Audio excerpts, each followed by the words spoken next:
Good morning students. आज हम लोग देखेंगे क्लास 11 के माइक्रो इकोनॉमिक्स से बजट सेट। बजट सेट जो होता है एक ऐसा टेबल, इस टेबल को बजट सेट कहेंगे। एक ऐसा टेबल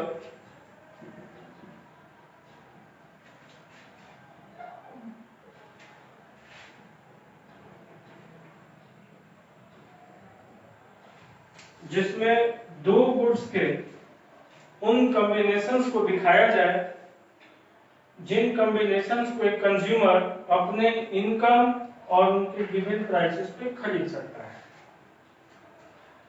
हम लोग यहाँ देखेंगे कि कंज्यूमर के पास 10 रुपए का इनकम है, उसको दो गुड्स खरीदना है, एक्स और दूसरा वाई। एक्स को खरीदने के लिए उसको 1 यूनिट के लिए 1 रुपए खर्च करना है, वाई को खरीदने के लिए 2 रुपए पर यूनिट खर्च करना है।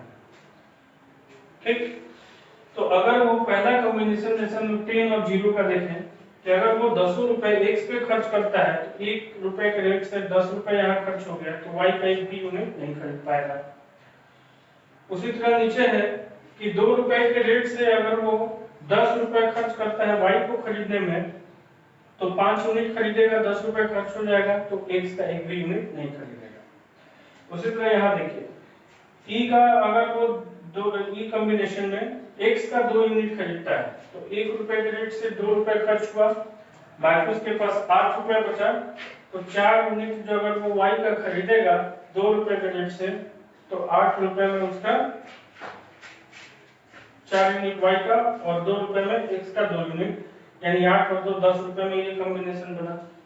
उसी तरह से 2 और 6 में देखिए कि 6 यहाँ खरीदेगा, 6 रुपए खर्च करेगा और 2 यूनिट खरीदेगा तो 2 रुपए के रेट से 4 रुपए खर्च करेगा, यानी 6 और 4 10 रुपए। इस तरह से जो है वो सारा कॉम्बिनेशन जिसमें वो अपने इस इनकम को खर्च करके उनके प्राइस पे खरीद सकता है, तो इस कॉम्बिनेशन से बना टेबल बजट सेट कहलाएगा। और जब इसी फिगर को हम लोग ग्राफ के थ्रू दिखाते हैं तो उसको बजट लाइन बोलते हैं। ठीक है, जैसे इसी को अगर हम ग्राफ के थ्रू इंडिकेट करते हैं,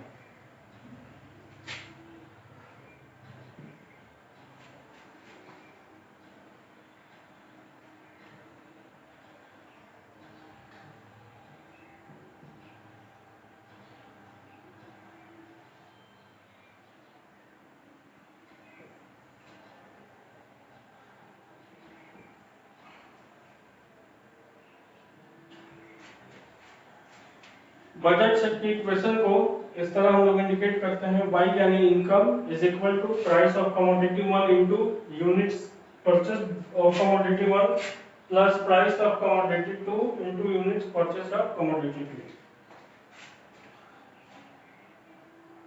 देखिए पहला कॉम्बिनेशन 10 और 0 का है, x एक्सिस पे 10 y एक्सिस पे 0, एक पॉइंट यहां बना। फिर 8 और 1 का है, यानी y एक्सिस से 1 और x एक्सिस से 8, दूसरा पॉइंट ये। थर्ड 6 एंड 2,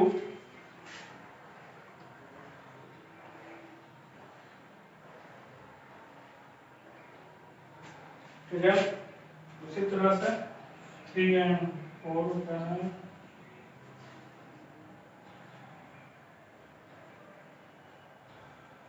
4 और 2 और लास्ट 5 और 0। ये सारे पॉइंट्स को हम लोग मैच करा देंगे।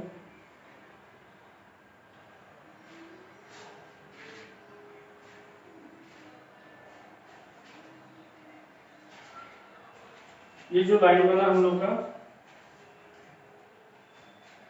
ए B, this line is called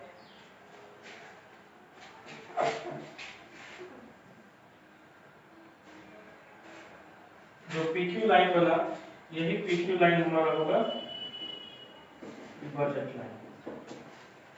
ठीक है, क्योंकि इस बजट लाइन में वो कॉम्बिनेशंस को इंडिकेट किया गया है जो कंज्यूमर अपने गिवन इनकम से उनके गिवन प्राइसेस पे खरीद सकता है। तो दो गुड्स के कॉम्बिनेशन से बनना शेड्यूल टेबल बजट सेट कहलाएगा, और उन दो कॉम्बिनेशन से बनना जो ग्राफ है उसको हम लोग बजट लाइन बोलते हैं।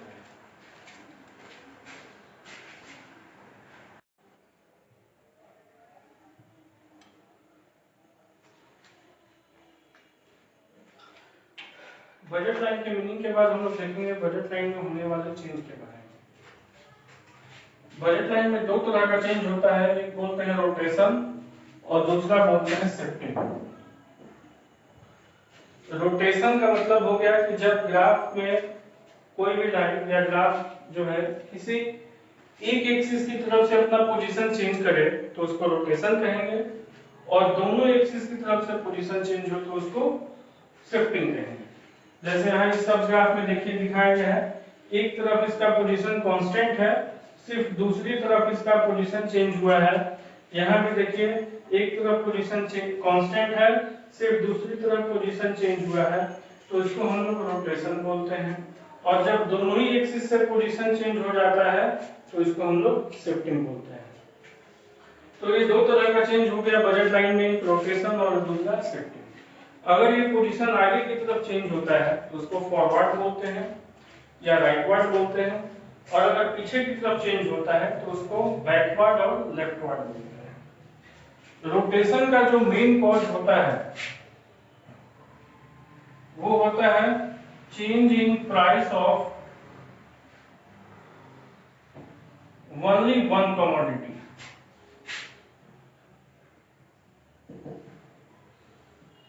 एंड ceteris paribus, यानी अदर थिंग्स रिमेनिंग कांस्टेंट। बाकी सारे फैक्टर्स को कांस्टेंट रखा जाए और सिर्फ किसी एक कमोडिटी का प्राइस चेंज होगा तो रोटेशन होगा। और शिफ्टिंग का जो मेन कॉज होता है वो दो होता है, एक change in price of two goods, दोनों ही गुड्स के प्राइस में चेंजिंग होगा, या दूसरा change in income of consumer, consumer का इनकम चेंज होना। ये दो मेन कॉज है आपके शिफ्टिंग के। और रोटेशन का एक ही कॉज है, किसी एक कमोडिटी का प्राइस चेंज होना, दोनों का चेंज होगा तो शिफ्टिंग हो जाएगा, कंज्यूमर का इनकम चेंज होगा तो भी शिफ्टिंग हो जाएगा। तो जो रोटेशन होगा वो देखिए यहाँ दिखाई कि एक्स एक्सिस की तरफ भी हो सकता है और वाई एक्सिस की तरफ भी हो सकता है। ठीक है, एक्स एक्सिस की तरफ अगर आगे की तरफ बढ़ता है, जैसे यहाँ दिखाया कि इनिशियल आपका बजट लाइन ए बी है और अब ये ए बी से रोटेट करके ए सी हो गया, यानी हम एक्स का पहले जितना खरीदते थे अब उससे ज्यादा खरीदेंगे। इस ग्राफ में ध्यान दीजिएगा, पहले हम लोग ओबी यूनिट खरीदते थे एक्स का और अब हम लोग इसका ओसी यूनिट खरीद रहे हैं, यानी पहले से ज्यादा खरीद रहे हैं। तो बिना इनकम चेंज हुए हम लोग पहले से ज्यादा कैसे खरीदेंगे? यदि एक का प्राइस कम हो गया तो। यानी जो फॉरवर्ड रोटेशन होता है, फॉरवर्ड रोटेशन का रीजन होता है fall in price of one good, है ना। तो x का प्राइस कम हो गया तो हम x का जो है सेम इनकम में पहले से ज्यादा खरीदेंगे, इसलिए ये फॉरवर्ड रोटेशन x की तरफ हुआ है। अगर प्राइस बढ़ जाता तो हम पहले से कम खरीद पाते, तो ये आपका रोटेशन पीछे की तरफ होगा, तो इसमें हम लोग बोलेंगे rise in price of one. ठीक है,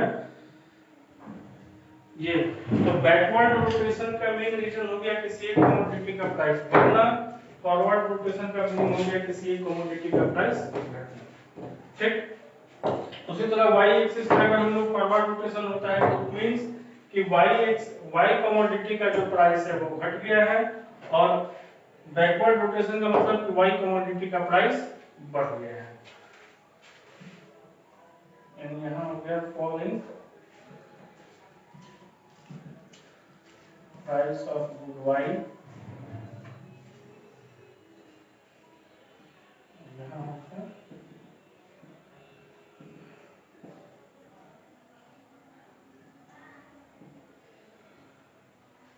rise in price of good.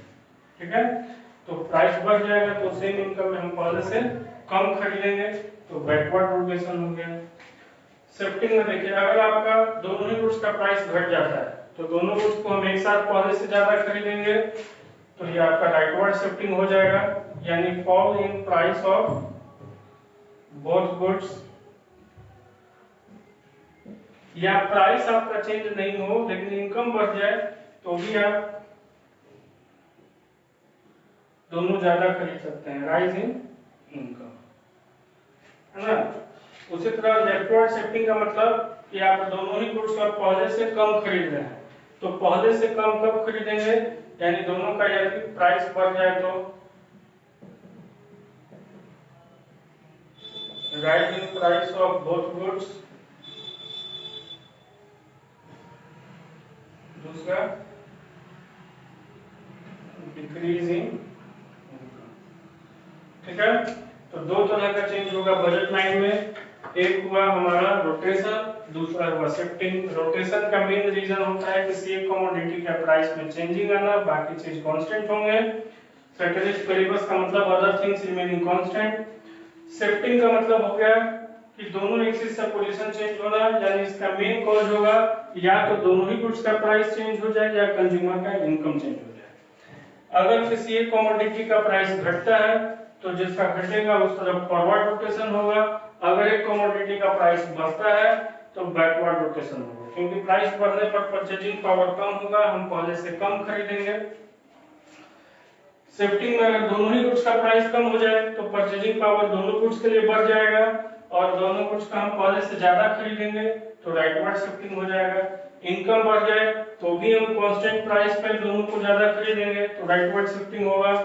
और लेफ्टवर्ड शिफ्टिंग यानी दोनों का प्राइस बढ़ा दिया जाए तो हम कम खरीदेंगे तो लेफ्टवर्ड शिफ्टिंग, या इनकम घटा दिया जाए तो भी लेफ्टवर्ड शिफ्टिंग, ठीक है।